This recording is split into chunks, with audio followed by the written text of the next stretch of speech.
Manusia yang udah ngeprank kita selama 20 tahun, mangaka jenius ini yang menciptakan karya spektakuler dan tidak akan pernah bosan dengan karya tersebut. Siapa sih ini orang? Ya tentu aja, Ichiro Oda.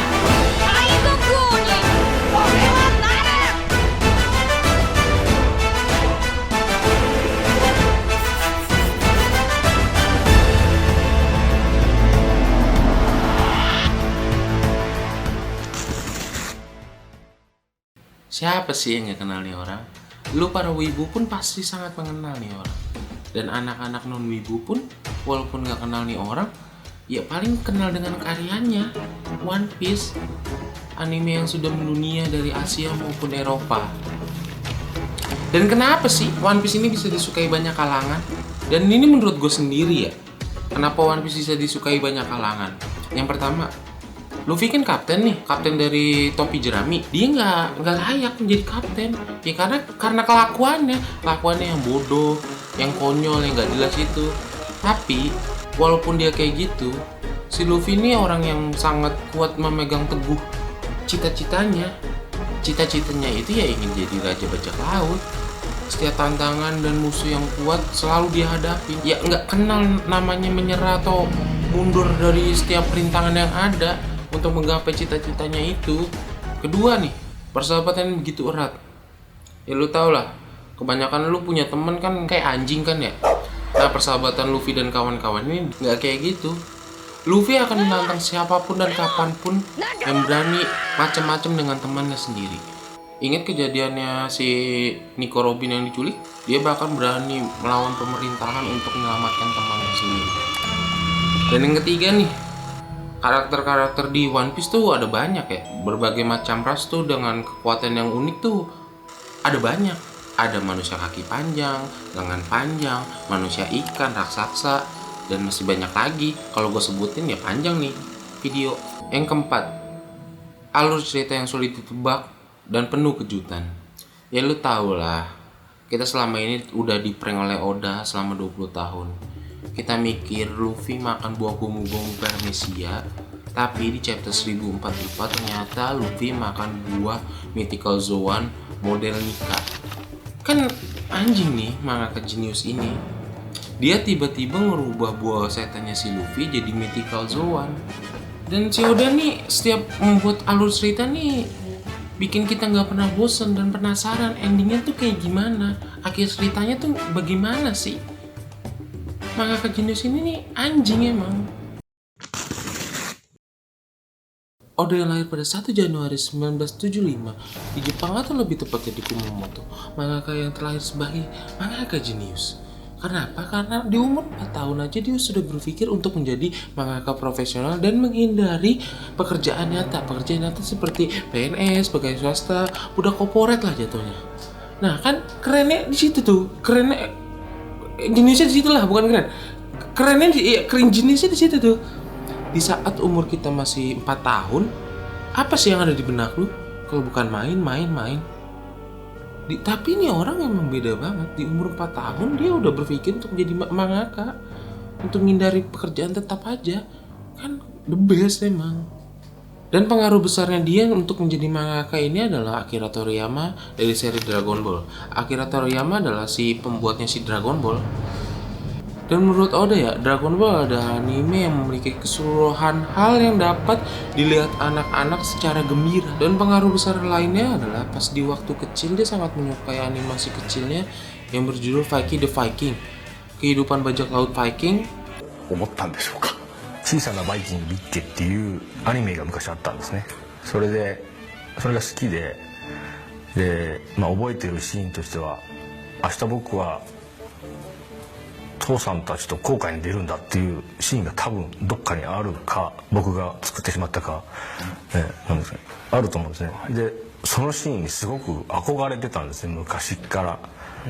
でその通りに海賊漫画を描いてイメージがどんどん膨らむもんで、これは連載しようと中学ぐらいの時に思って、で撮っといたネタなんですけど。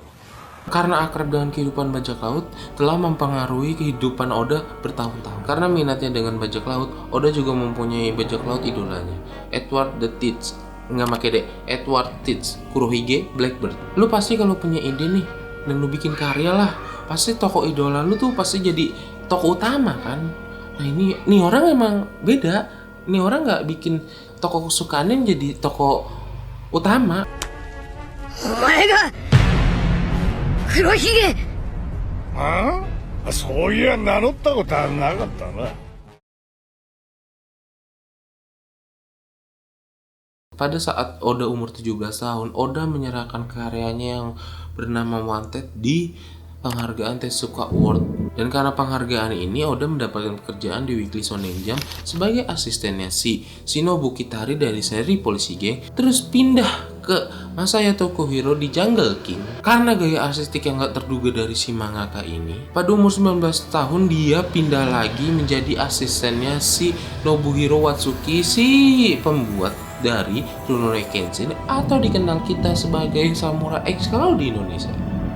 Watsuki juga memuji Oda karena Oda membantu Watsuki membuat karakter Honjo Kamatari yang muncul di seri Samurai X. Dan di saat bersamaan Oda yang sedang bekerja sebagai asistennya si Watsuki ini, Oda juga membuat dua one shot Romance Dawn versi 1 dan versi 2. Pada tahun 97 dia menyelesaikan kolaborasinya dengan Watsuki atau tidak menjadi asistennya lagi. Dan karena Oda udah nggak kerja lagi sebagai asistennya Watsuki ini, Watsuki membayar jeripayanya Oda dengan menggambar bendera topi jerami di seri Rurouni Kenshin sebagai promosi bagi Oda untuk mengenalkan One Piece di seri Rurouni Kenshin ini. Dan beberapa bulan kemudian, One Piece berhasil menembus Weekly Shonen Jump. Dan entah kenapa nih, manga ini bisa sangat terkenal di Jepang, ya bahkan di seluruh dunia.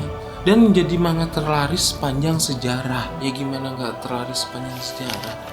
One Piece telah memecahkan rekor pada tahun 2009 dengan menerima cetakan penerbit sebesar 2,85 juta kopi, dan tahun 2010 menerima 3 juta kopi dan terus bertambah setiap tahunnya. Ya menurut gue sih ini angka yang spektakuler ya. Apalagi ini komik tergolong baru lah jatuhnya, tahun 97 sampai 2009 ya. Jaraknya nggak deket banget, nggak jauh banget. Ya standar lah, ya tapi cepet lah naiknya, keren banget. Dan entah kenapa nih ya Oda sendiri pun gak tahu kenapa komiknya dia yang dia buat bisa disukai banyak kalangan.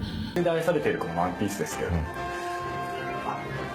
ここまでどうしてここまで愛される漫画になったとご自身では思われますか？わからないですね。これは運が良かったとしか言えないですけども。 Kan dia tuh merendah untuk meroket, emang anjing. Karena inilah Oda mendapatkan julukan sebagai manga terfavorit di Jepang. Karena kesuksesan Oda dalam serial One Piece ini, Prefektur Kumamoto inisiatif membuat patungnya si Luffy sebagai penghargaan untuk Oda. Patung Luffy yang memiliki 174 cm yang memiliki tinggi sama dengan animenya, memiliki cetakan telapak tangan dari Oda sendiri. Dan patung Luffy yang berada di Kumamoto ini mengibaratkan sebagai orang yang gak pernah menyerah dan bergerak maju tanpa menyerah. Kita fans One Piece nih, pasti kita selalu ingin tahu ending One Piece itu seperti apa. Gimana endingnya? Apa akhirnya kayak seperti apa? Dan ada satu orang yang tahu ending One Piece, dan itu bukan Oda. Dia adalah Hinata Fujinami, anak yang didiagnosis mengidap kanker paru-paru pada usianya yang masih muda. Dan karena dia tahu umurnya udah gak panjang lagi di usianya yang sekarang, dan karena umurnya nggak panjang, Fujinami ini memiliki keinginan untuk mengetahui ending dari serial manga terfavoritnya, yaitu One Piece. Ya berita tersebut akhirnya terdengar oleh Oda. Oda menyetujuinya dan bertemu dengan anak tersebut dan memberikan ending One Piece kepada anak tersebut. Setelah Oda memberitahu ending One Piece itu seperti apa kepada Fujinami ini, usai Oda selesai memberitahukan ending One Piece kepada Fujinami ini, Oda memberitahukan pada Fujinami untuk tidak menyebarkan ending One Piece ke media apapun. Dia juga memohon sambil bercanda kayak gini, "Lu kalau bilang-bilang ke media apapun, gue cabut tabung gas lu nih, biar mati lu sekalian." Enggak gitu, nggak mungkin dia kayak gitu. Pokoknya intinya dia memohon untuk nggak menyebarkan ending One Piece ke siapapun lah, ke orang tuanya atau teman-teman dekatnya. Nggak boleh ke siapapun. Dan ketika anak tersebut ditanyakan oleh media tentang ending One Piece ini, Fujinami ini hanya bisa tersenyum sambil menangis dan bilang bahwa One Piece itu indah. Merinding guys, sumpah. Aduh, gue gak sabar ending One Piece itu seperti apa. Gue fans banget sama One Piece. Gue menunggu ending One Piece itu seperti apa. Dan akhirnya anak ini tuh nggak ada kabarnya, hilang aja gitu aja. Entah dia udah meninggal atau dia berusaha untuk sembuh, untuk mengetahui ending One Piece seperti apa dengan matanya sendiri, bukan dari cerita. Ya intinya kita sebagai fans One Piece hanya bisa menunggu ending dari One Piece itu seperti apa. Ya semoga lah ending One Piece beneran indah ya. Ya kita juga nggak tahu siapa yang bakal nemuin One Piece. Apakah Luffy dan kawan-kawannya, nakamanya, ataupun orang lain. Dan mungkin aja Zoro pernah kesana. Dan pas saat Luffy dan nakamanya udah ke One Piece nih, Zoro nih ngomong kayak gini, kayaknya tempat ini familiar. Apakah saya pernah kesini? Ya kan anjing kalau kayak gitu. Ya kan lu tahu Zoro sering kesasar nih. Ya kali aja nih. Apalagi Oda orangnya brengsek. Kita nggak tahu nih. Ya kita hanya bisa nunggu lah. Ya intinya gue sangat menantikan lah ending One Piece seperti apa. Apa betul indah atau tidak? Ya poinnya ya karena gue membaca One Piece ini akhirnya gue paham gue hidup ini untuk apa. Pertama, taat kepada Tuhan. Kedua, hormati orang tua. Ketiga, tahu ending One Piece. Nah itu dia. Ya sekian dari saya. Terima kasih sudah menonton. Jangan lupa like, comment, dan subscribe. Terima kasih.